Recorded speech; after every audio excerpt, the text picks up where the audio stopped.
Bonjour, illustration avec Maya de l'exercice de rappel interrompu. Je vous explique en cours de vidéo l'intérêt d'une telle commande, d'un tel exercice qui est une suite de commandes et qui peut, dans certaines circonstances, vous permettre de sauver la vie de votre animal.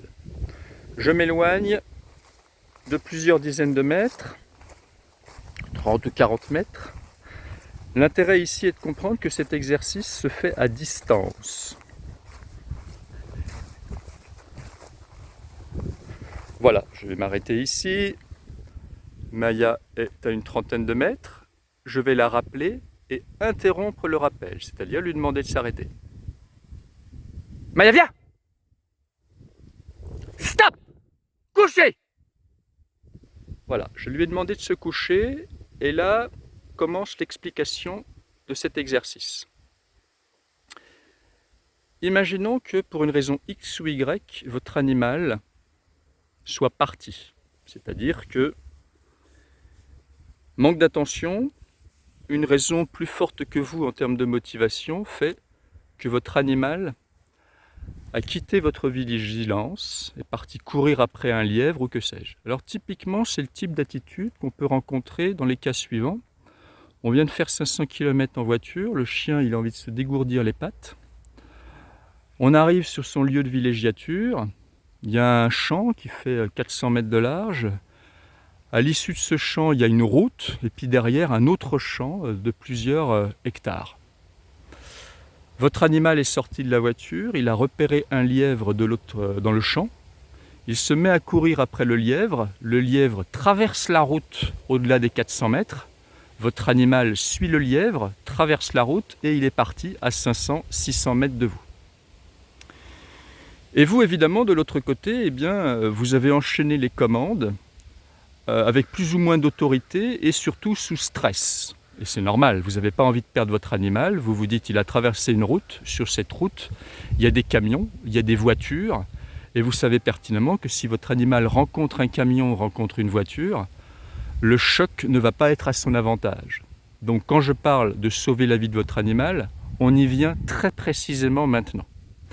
Donc vous avez lancé vos commandes viens extrêmement fortement, voire même avec énervement.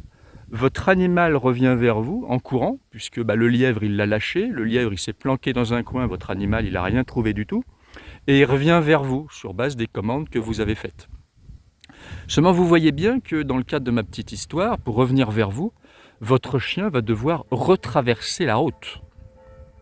Et vous, les 400 mètres à faire, de la largeur du premier champ qu'il a traversé, même si vous les faites en courant, vous voyez bien que votre chien il est en train de courir vers vous, et donc vous n'allez pas forcément arriver, vous, à traverser la route avant de votre chien pour le mettre en sécurité d'une manière physique. Donc ça veut dire que vous êtes obligé d'intervenir, de savoir intervenir à distance, en pilotant votre chien à distance. C'est exactement ce que je viens de faire sur le retour interrompu ici. Mon chien était en train de revenir vers moi, je l'ai stoppé d'une manière extrêmement autoritaire et je lui ai demandé de prendre une position fixe, en l'occurrence ici couchée, position qu'elle est en train de tenir depuis déjà de longues minutes. Dans le cadre de mon exemple de la vie de tous les jours, vous avez bien compris que votre chien qui allait devoir traverser une route, vous, le risque, vous l'avez parfaitement évalué parce que vous avez compris et vu que cette route elle est pratiquée par des camions. Et au moment même où votre chien est en train de revenir vers vous, vous voyez le 38 tonnes qui est en train d'arriver également, à une vitesse assez conséquente. Et votre cerveau d'humain d'analyse fait que la vitesse de votre chien, combinée à la vitesse du 38 tonnes, vous voyez bien que si ces deux-là se rencontrent, votre chien va perdre la partie.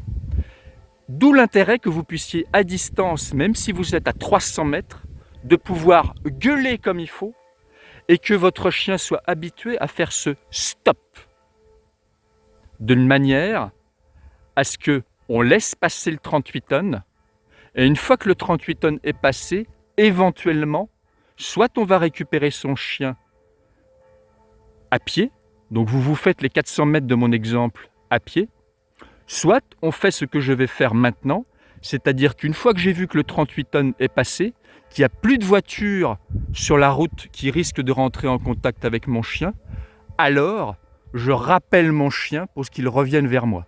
C'est-à-dire que je mets fin à l'interruption du rappel en faisant un second rappel.